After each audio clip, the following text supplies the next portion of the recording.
faibles et n'ont pas été révisées depuis 2011, si ma mémoire ne fourche pas. C'est des mesures qu'il faut, pas seulement sur le barème des loyers, mais également sur le barème des cessions définitives.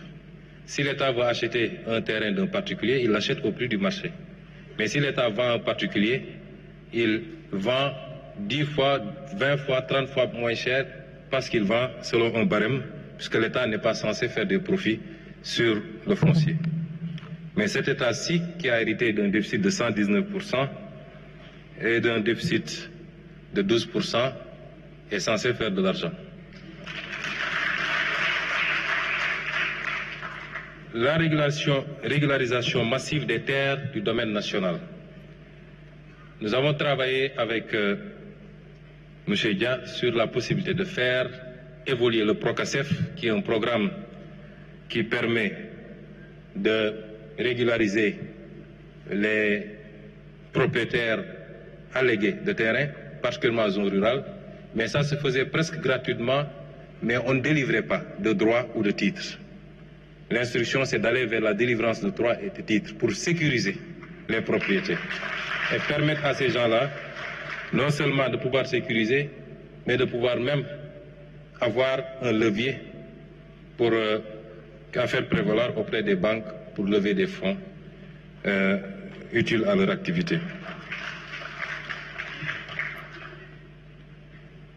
Donc, la mise en concession de terrains viabilisés dans des zones à fort potentiel économique. Et enfin, l'introduction d'une fiscalité verte et bleue par l'instauration d'une taxe carbone, d'une surtaxe sur les véhicules anciens à forte émission de CO2, ainsi qu'une éco-contribution sur certains produits importés, où nous escomptons 306 milliards.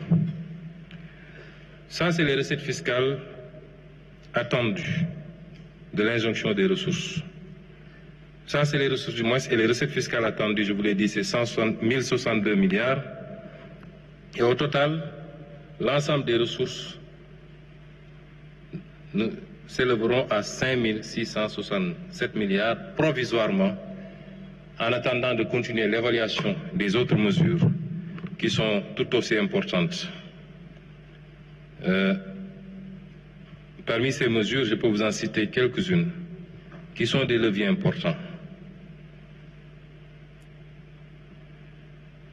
Il y a le recours aux ressources longues qui nous permettra de lever des fonds en monnaie locale. C'est le cas des fonds de pension, les consignations, le capital assurance. L'objectif ici, c'est de remplacer la dette par l'equity et d'avoir plus de marge, puisque c'est des ressources longues. La révision du mode d'indexation de la prime fixe sur l'électricité, l'imposition d'une amende forfaitaire aux propriétaires d'immeubles n'ayant pas respecté la réglementation en matière de construction, notamment les ascenseurs, les parkings et autres, l'application effective des taxes sur les nouvelles conventions de pré-projet, puisque les montants sont libellés tout le temps en TTC. Je vous ai cité tout à l'heure les mesures pour le train de vie de l'État. Je les saute donc.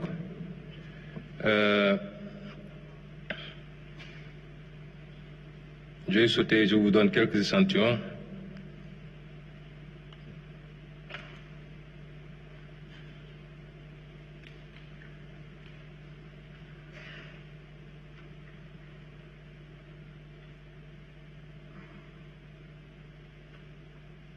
Donc, l'application du droit de sortie sur les exportations de produits miniers non couverts par la stabilisation fiscale, la taxation des occupants sans droit ni titre, la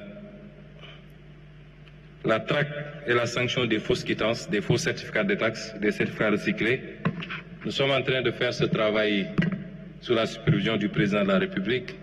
Je ne vous en dirai pas davantage puisqu'il est en cours, mais la lutte et la compression de la fraude sur ces aspects-là va générer énormément de ressources.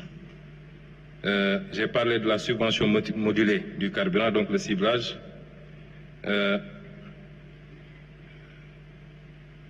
Et j'en passe et j'en passe. Il y a à peu près 37 mesures qui sont encore en cours d'évaluation et sur lesquels nous comptons encore engranger pour dépasser largement les prévisions.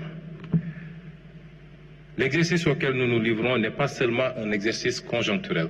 C'est vrai, il y a une situation qui l'exige. Ça ne nous a pas été imposé de l'extérieur pour une fois. C'est souverainement qu'on a décidé de le faire. Mais au-delà de cette situation conjoncturelle, cet exercice nous permet de répondre à une des positions que nous avons toujours défendues. C'est que nous avons la capacité de faire évoluer de manière substantielle notre budget. Nous avons toujours dit que nous n'avons pas exploré peut-être le tiers de nos capacités. Ce qu'il faut retenir aujourd'hui, c'est que l'instauration de ces mesures et leur prolongement au-delà de ce délai de 3 mois doit nous permettre de hisser substantiellement le budget de l'État du Sénégal et d'offrir plus de possibilités à l'État de répondre aux préoccupations des Sénégalais. Pour revenir au PowerPoint, monsieur le technicien, je voudrais parler maintenant des axes du plan de redressement. Le plan de redressement vise à mobiliser ces ressources, mais pourquoi faire? Orienter vers quoi?